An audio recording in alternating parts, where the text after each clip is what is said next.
Bonjour, deuxième vidéo consacrée au travail des automatismes en grandeur et mesure. Nous allons parler des aires.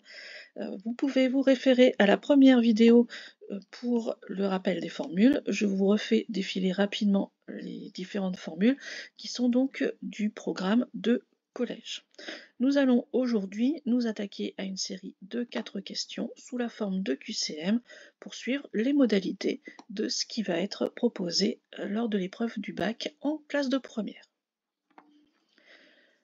Je vous propose donc tout d'abord en première question une conversion de mètres carrés en centimètres carrés. Si vous avez besoin, vous pouvez mettre la vidéo en pause et on se retrouve pour la correction juste après.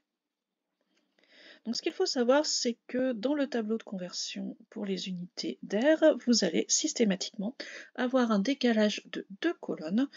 On peut s'en rappeler parce qu'il y a ce petit 2 ici pour passer d'une unité à l'autre.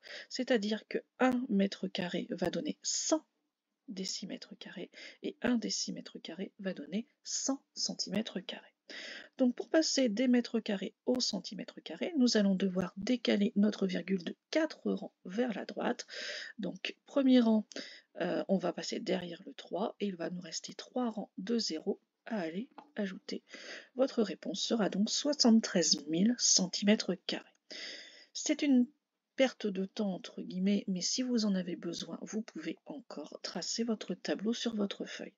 Mais bon, on est souvent pris par le temps et donc ce serait bien quand même de savoir le faire de tête à un niveau lycée. Ensuite, on vous propose l'aire d'un triangle. Donc ici, on vous donne plusieurs dimensions. À vous de trouver lesquelles utiliser. Pour l'aire du triangle, nous avons une formule qui est basée donc sur l'aire d'un rectangle que l'on coupe en deux. Donc on va faire la base, un des côtés, multiplié par la hauteur qui lui est associée. Donc ici, on va prendre 6,9 multiplié par 2. Et ensuite, c'est un demi-rectangle, donc on va diviser par 2. Donc 6,9 multiplié par 2 et divisé par 2, on retrouve notre 6,9 mètres carrés. Ensuite, l'aire d'un disque de diamètre 6 cm. Alors ici, on a deux petits problèmes, on va dire, sur lesquels il faut faire attention. Tout d'abord, la formule de l'aire d'un disque. On a deux formules en tête, le périmètre pour 2πr et l'aire pour πr carré.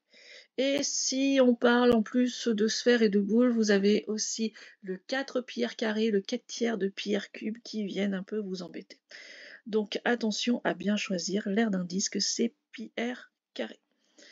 Et deuxième problème, alors là c'est un petit piège on va dire, c'est qu'on a donné le diamètre et non le rayon. Or πr carré donc, est basé sur le rayon. On va donc travailler non pas avec 6 cm mais avec 3 cm. Donc on va faire pi fois 3 au carré et donc 9π cm carrés. Enfin, dernière question, un petit peu plus simple, mais qui fait appel aussi un petit peu au calcul littéral. Vous avez ici un rectangle de longueur x plus 5 et de largeur petit x étant un nombre positif. On vous demande l'aire de ce rectangle. On va donc multiplier x fois x plus 5. Ce n'est pas proposé dans les solutions, donc on va développer x fois x qui donne x au carré plus x fois 5 qui donne 5x. Donc x au carré plus 5x. Voilà, je vous proposerai une deuxième série de 4 questions dans une autre vidéo pour essayer un petit peu d'asseoir ces connaissances et puis de perfectionner aussi. Je vais donner des questions un tout petit peu plus difficiles dans la deuxième vidéo. Au revoir.